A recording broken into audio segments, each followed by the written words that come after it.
Hello Boro fans, it's Joe from Boro Fan TV and this is the preview for the upcoming game on Saturday the 2nd of November with a 3pm kickoff as the Boro take on Derby County in the Scarbet Championship at Pride Park Stadium. Now, who would have thought we'd seen this at the start of the season, Boro fans? Us in the bottom three in the second tier for the first time in 9 years. It's a worrying sign, but it's one of those you just got to fight through it, you know. There've been teams that have done worse than us in previous seasons that went on to stay up, so we've got to keep the faith, Boro fans. That's all I can say. I'm just trying to keep the faith as much as possible at this current moment. Now, our last game out, we did well. We did well, but we had to get a 0-0 draw against Fulham was probably another game which we should have won, basically by at least 2 to 3 goals, but you can see there's some players in the squad that are low on confidence to find a killer instinct in front of goal. Ashley Fletcher and Britta Sombalonga in particular. And it's kind of surprising, just to think that like holding midfield player being Paddy McNair is the current top scorer so far for us this season, which is quite an unusual sign. But I think, despite the fact, when Fulham went down to 10 men when Martin Rodak got sent off for them, having to sacrifice Josh Onome to play with 10 men, you would have expected Boro just to kill a game off from there. But like I said, we're just lacking that killer instinct in front of goal, which was the problem.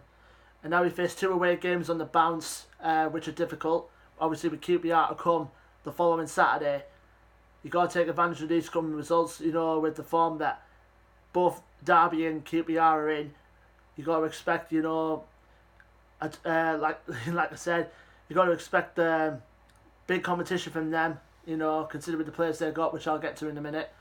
But we've hearing rumours back of training this week. That George Friend was back in full training, depending on whether he'll probably get in the team for the next few games is a big question mark. We just heard the news that Darren Randolph will be expected to be out for at least another 2 to 3 weeks. And Rudy Gestead is out for 6 weeks, so that's the only main injuries that we have at the moment. So apart from that, a squad should be good to go.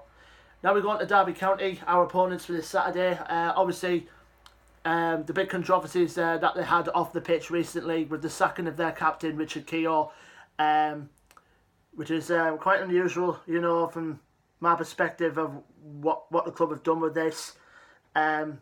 But obviously that's another story for another time. But coming on to them this season, like us, they've had a pretty difficult start to the season because they're expected to finish where they were when they got into the playoffs last season. Obviously getting the final and falling at the final hurdle.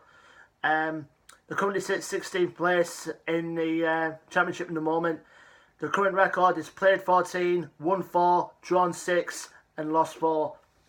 Now, they did well under Frank Lampard last season. Now, obviously, he's moved on to Chelsea. And now, former Dutch international Philippe Cocu is taking over the reins. He was a good player back in the day, was Philippe Cocu. I do remember him from his time at Barcelona, etc. He was a really good player then. Considering the players he's got, Derby have got good players in their ranks as well. Obviously, you got to mention about Martin Waghorn and obviously Dwayne Holmes, Jack Marriott, Tom Lawrence, all of them. They're going to be key players to watch out for, especially Tom Lawrence, especially when it comes to set pieces. And obviously you've got strikers in there like Chris Martin, who's very good in the air. He's obviously rekindled his career back at Derby after loan spells elsewhere. And obviously, like I said, Martin Waghorn, I think he's currently their top scorer so far this season. Correct me if I'm wrong. But we should expect a tough onslaught, from when we go to the East Midlands on Saturday. When we played them last season, both fixtures were drawn 1-1. First one at the Riverside, and then at Pride Park last season. Remember, we went behind very early on, and then very early in the second half, Jordan Hugo grabbed the equaliser to cap us off like a 1-1 double against Derby last season. Our record against Derby down the years has been like a hit and miss. It was a couple of wins there and a couple of wins there. Remember the season beforehand, the season before last. Remember when we beat them 2-1. I can remember Mo Bessage grabbing one of the goals, and We were so on a high then, but compared to where we are now, it's just down and down and down. But hopefully by this coming Saturday, with the 2 tough away games that we got coming up before the next international break comes along, after the QPR game, hopefully things may start to look up for us Boro fans. We just need that killer instinct now in front of goal to capitalise on those good attacking performances. Don't forget to like, share and subscribe as always. Our social media links to Facebook, Twitter and Instagram are down below. Comment below your predictions and your thoughts going into the game.